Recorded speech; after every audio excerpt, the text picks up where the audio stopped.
Buenas noches, profesor Jorge Guillermo Cedeño y compañeros presentes. Hoy día vamos a hablar sobre las fases del desarrollo del sistema nervioso.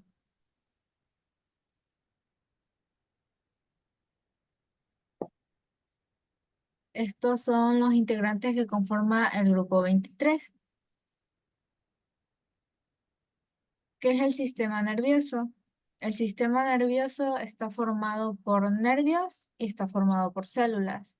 Estas hacen una función de transmitir y hacer llegar información al cerebro y a la médula espinal, hasta distintas partes de nuestro cuerpo. El sistema nervioso central, este consiste en que el encéfalo y la médula espinal ocurra un análisis de la información. En el sistema nervioso periférico está compuesto por las neuronas y parte de las neuronas. Estas se encuentran fuera del sistema nervioso central y incluyen neuronas sensoriales y motoras. Saludos cordiales docentes. El tema que me toca exponer es la fecundación y la segmentación. La fecundación es el encuentro íntimo entre el óvulo y un espermatozoide, dando inicio a un viaje de 9 meses. Este proceso se puede resumir en 4 etapas. Primera etapa, la carrera hacia la trompa de Falopio. Millones de espermatozoides emprenden una épica travesía del sistema reproductor femenino. Penetración y danza celular. Un único espermatozoide, el más afortunado, atraviesa la corona de células que rodean al óvulo. 3. Viaja hacia el útero. El cigoto, ahora hecho un embrión de una sola célula, comienza a dividirse a medida que desciende la trompa de Falopio. Este viaje dura entre 4 a 3 días. 4. Implantación. Proceso por el cual el óvulo fecundado se adhiere al endometrio para continuar su desarrollo y dar lugar a un embarazo evolutivo.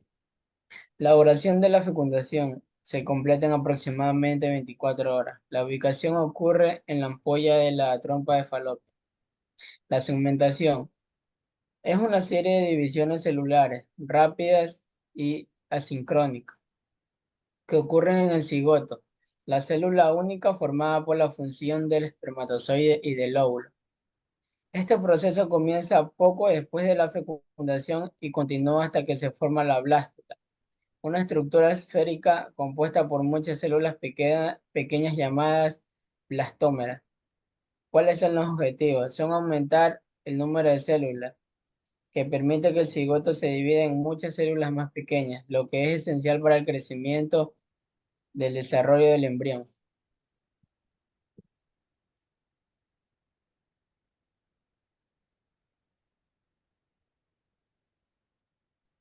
La mórula y la blastulación. La mórula es la primera etapa del desarrollo embrionario después de la fecundación. Durante este proceso, el cigoto, que es la célula resultante de la fertilización del óvulo por el espermatozoide, se divide por mitosis repetidas formando una estructura esférica llamada mórula. Durante la mórula, el embrión se está preparando para la siguiente etapa, que es la blastulación. En la zona pelúcida, consiste en una membrana translúcida que rodea el óvulo, masa compacta de las células. Se le denomina también compactación. La compactación produce un sello entre las blastómeras, dejando en el interior de la mórula la masa celular interna. A diferencia de la masa celular externa, que está contac- que hace contacto con la secreción tubáricas, en la blastulación, es la etapa del desarrollo embrionario en la que la mórula se transforma en una estructura hueca llamada blastocisto o blástula. Y la blástula emerge de la mórula como una estructura hueca con una cavidad interna llamada blastocele. Gracias.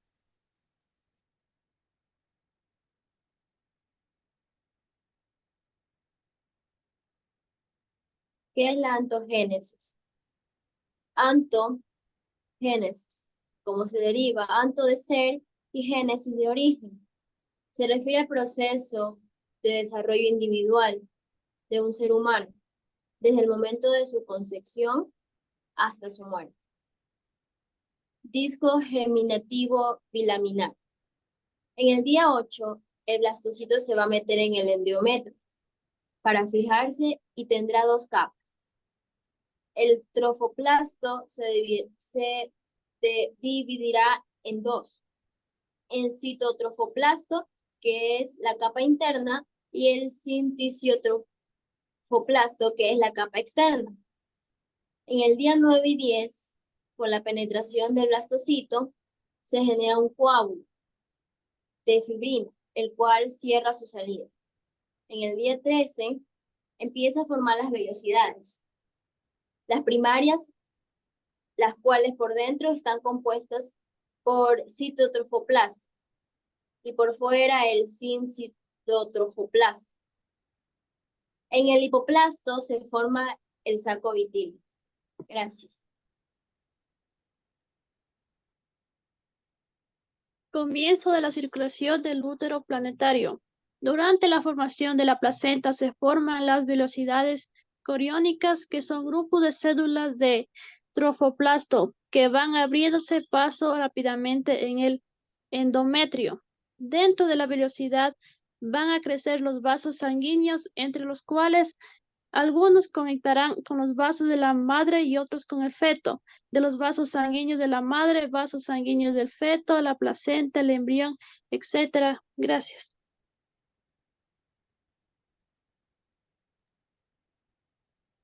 ¿Qué es la gastrulación? Es un proceso de desarrollo embrionario que consiste en la blástula para formar las capas germinativas, que es el disco germinativo trilaminar. Es un proceso de gastrulación, produce que en el embrión la formación de las tres capas germinales, que son mesodermo, ectodermo y endodermo. ¿Cómo se forma el disco trilaminar? Una capa de células cuboidales como endodermo se desarrolla debajo del ectodermo.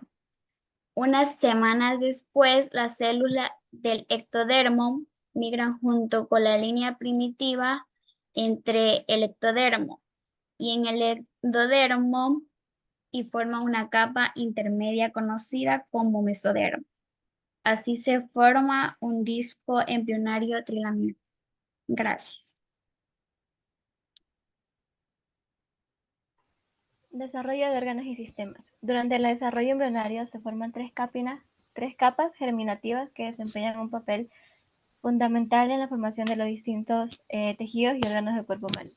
La interacción entre ellas permite la correcta diferenciación celular y la prevención de malformaciones congénitas. Ectodermo. Su ubicación es la capa más externa y su función es dar origen a la epidermis de la piel, el sistema nervioso central y periférico, incluyendo el cerebro, la médula espinal, los nervios, así como también los órganos sensoriales, como los ojos y los oídos. Además, el ectodermo también da origen a los folículos pilosos, las uñas y las glándulas sudoríparas. Mesodermo. Su ubicación es entre el ectodermo y el endodermo. Su función es dar origen a diferentes tejidos y órganos como el tejido conectivo, las células sanguíneas, los músculos, el esqueleto, los riñones, el sistema circulatorio y los órganos reproductores. Además, el mesodermo también da origen a la dermis de la piel y a las membranas serosas que recubren los órganos internos. El endodermo. Su ubicación es la capa más interna. Su función es formar órganos como el hígado, los pulmones, el sistema digestivo, las glándulas endocrinas. Y por último también está la notocorda, que es una estructura embrionaria presente en todos los miembros del filo Chordata. También produce factores secretados que informan a los tejidos circundantes sobre su posición y destino. También, por último, actúa como el esqueleto axial del embrión hasta que se formen otras estructuras como las vértebras.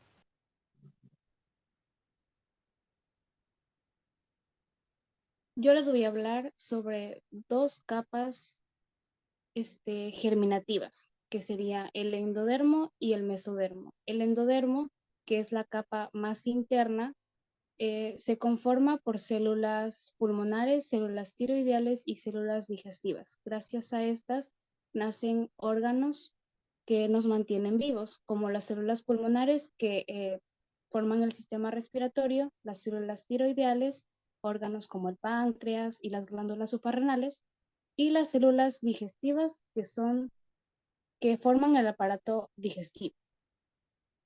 A su vez, el mesodermo, que es la capa media, está formado por los músculos cardíacos, células de los músculos esqueléticos, células tuborales del riñón, glóbulos rojos y músculos en el intestino. Este, a su vez, se divide en tres, en el mesodermo intermedio, mesodermo paraxial y mesodermo lateral. El mesodermo intermedio, que crea los riñones y las gónadas, el mesodermo paraxial, la cabeza y a su vez los cartílagos, los músculos y las dermis. Y el mesodermo lateral, que crea el sistema circulatorio y la cavidad corporal. Gracias.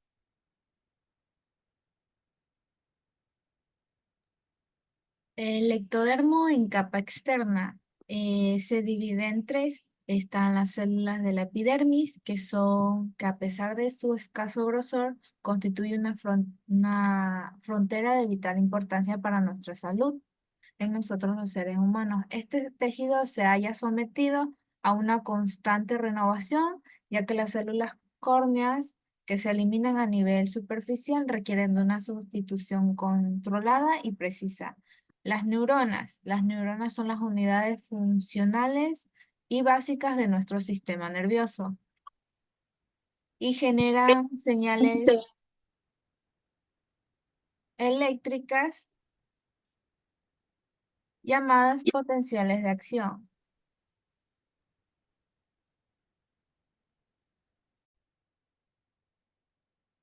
Los melanocitos son células derivadas embriológicamente de la cresta neural y cuando se localizan en la dermis adquieren una morfología característica presentando unos citoplasmas alargados y ramificados.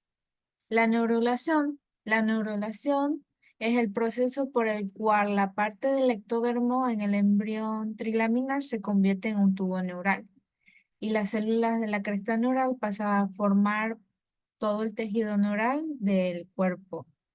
¿Qué es el tubo neural? Esto corresponde a un neuroepitelio de tipo prismático.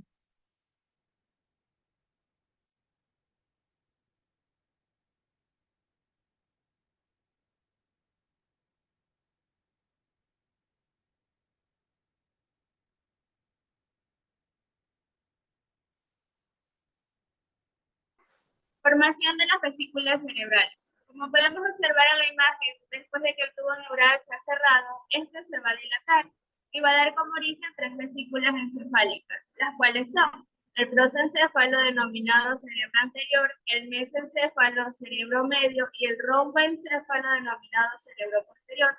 Todo este proceso va a ocurrir cuando el embrión tiene aproximadamente 5 semanas de edad. Cuando el embrión tiene 36 días es cuando se van a notar las dilataciones como resultados de esta división. Es decir, el prosencéfalo se va a dividir parcialmente en dos vesículas cerebrales secundarias que serían el telencéfalo y el diencéfalo.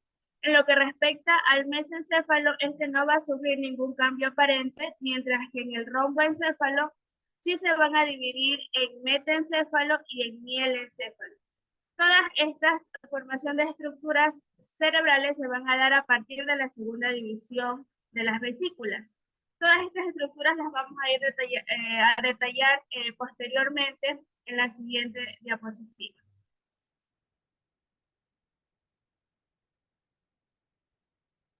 En lo que respecta al prosencéfalo, este se va a subdividir en lo que es el telencéfalo y el diencéfalo. El telencéfalo estará conformado por 4 hemisferios cerebrales, como podemos observar en la primera imagen, que serán el lóbulo frontal, los 2 parietales, 2 temporales y el occipital. Este será el encargado del centro de las funciones cognitivas, como por ejemplo lo que es el pensamiento, la planificación, la memoria y también las emociones. En lo que respecta al diencéfalo, como podemos observar en la segunda imagen, va a estar situado en la región central de lo que es el prosencéfalo. Este incluye estructuras como el tálamo, el hipotálamo, el subtálamo y el epitálamo. Todas estas estructuras, en cambio, desempeñan roles vitales en lo que es, por ejemplo, la regulación del sistema nervioso autónomo, el control de la temperatura corporal y también influyen en lo que es la regulación hormonal, en lo que es la percepción sensorial y tienen también lo que es un ciclo muy importante en lo que es el ciclo del sueño y la vigilia. A continuación, mi compañera. El mesencéfalo, también conocido como cerebro medio, situado debajo de la parte central del procéncéfalo, actúa como maestro de ceremonias, coordinando todos los mensajes que llegan al cerebro y los que salen hacia la médula espinal. El rombencéfalo, también conocido como cerebro posterior, se encuentra debajo de la parte posterior del tencéfalo. Engloba el cerebelo, el puente, el bulbo radiquio, el cerebelo también conocido como pequeño cerebro, se encuentra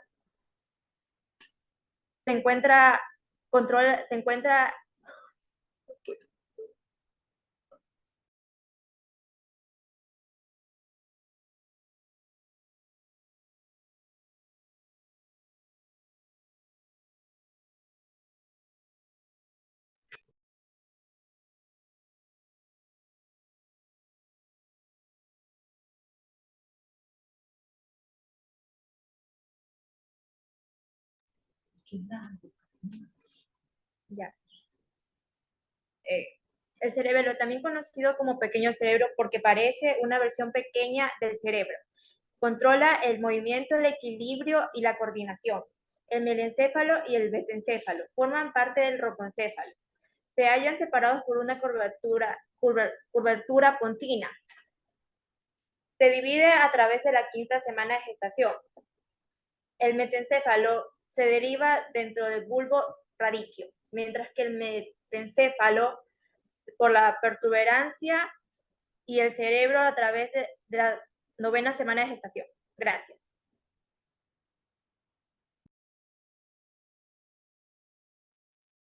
En conclusión, el sistema nervioso es un mecanismo sorprendentemente y sumamente complejo. Nuestro organismo depende totalmente de él, ya que permite mantenerlo dentro de los parámetros necesarios para nuestra vida y nos permite mantener una comunicación con nuestro mundo exterior. Muchas gracias.